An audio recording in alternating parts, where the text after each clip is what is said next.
जय भोलेनाथ दोस्तों, मेरे चैनल पे आप सभी का एक बार फिर से हार्दिक स्वागत है, अभिनंदन है। आज हम सीखेंगे कुछ ऐसी बातें जो कि भगवान रामचंद्र का चरित्र और उनका जीवन हमें सिखाता है। सबसे पहली बात है त्याग और मर्यादा। भगवान रामचंद्र ने पूरे जीवन भर मर्यादा का पालन किया और अपने जीवन में त्याग को अपनाया।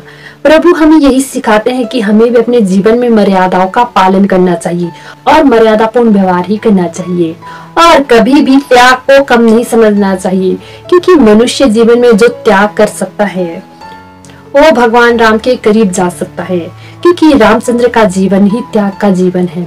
तो त्याग किस चीज का करे? अपनी बुराइयों का त्याग करे। दूसरा गुण जो भगवान रामचंद्र हमें सिखाते हैं वो है साहस का गुण। भगवान रामचंद्र वनवासी हो गए थे और उनकी पत्नी माता सीता को रावण उठा के ले गया था। रावण तीनों लोगों का विजेता था और तीनों लोग यानी कि देवता भी उससे कांपते थे, पर भगवान रामचंद्र तब भी उसके सामने खड़े हो गए।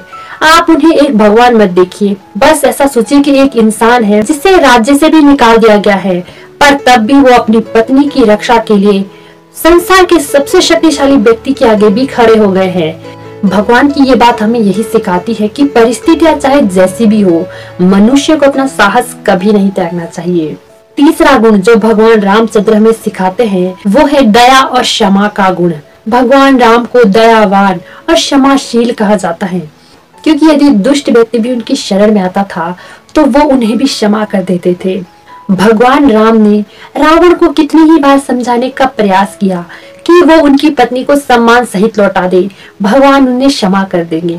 अगर उनकी जगह कोई दूसरा होता तो वो रावण को मारने के लिए आतुर होता, पर भगवान राम ने ऐसा नहीं किया। उन्होंने हजारों मौके रावण को दिए, पर रावण ने भगवान के किसी भी मौके का लाभ नहीं उठाया और अपने अभिमान पर अड़ा रहा, इसीलिए मारा गया।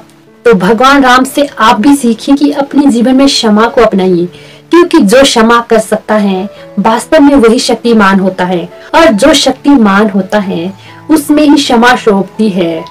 भगवान राम का एक और गुण है सादा जीवन। पूरा अयोध्या राज्य भगवान राम का ही था, उस पर उनका ही अधिकार था। पूरी जनता भी भगवान राम के साथ थी, पर जब पिता और माता का एक आदेश हुआ तो उन्होंने समस्त राजपाट का त्याग कर दिया और सादे और वनवासी जीवन को अपना लिया।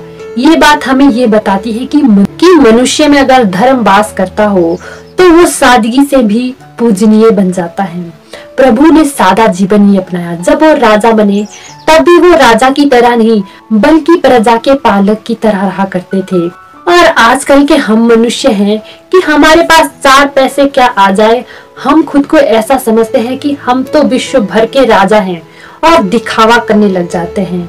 प्रभु राम से ये बात सीखी कि आपके पास भले ही कितना पैसा है, शोहरत है, नाम है या रुतबा है, पर अगर आपका जीवन सादगी भरा है तो आप महान व्यक्तित्व के स्वामी हैं। तो राम के नाम पर सिर्फ हुड़दंगबाजियां ही मत कीजिए, बल्कि थोड़ा राम को समझने का भी प्रयास कीजिए और सच्चे अर्थों में दिवाली मनाइए। मेरी बातों को बड़े ध्यान से सुनने के लिए धन्यवाद।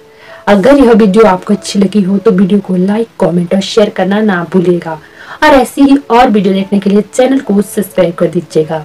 मिलते हैं अगली वीडियो में, तब तक के लिए खुश रहिए, खुशियां बांटिए, अच्छे कर्म कीजिए और ईश्वर का नाम लीजिए।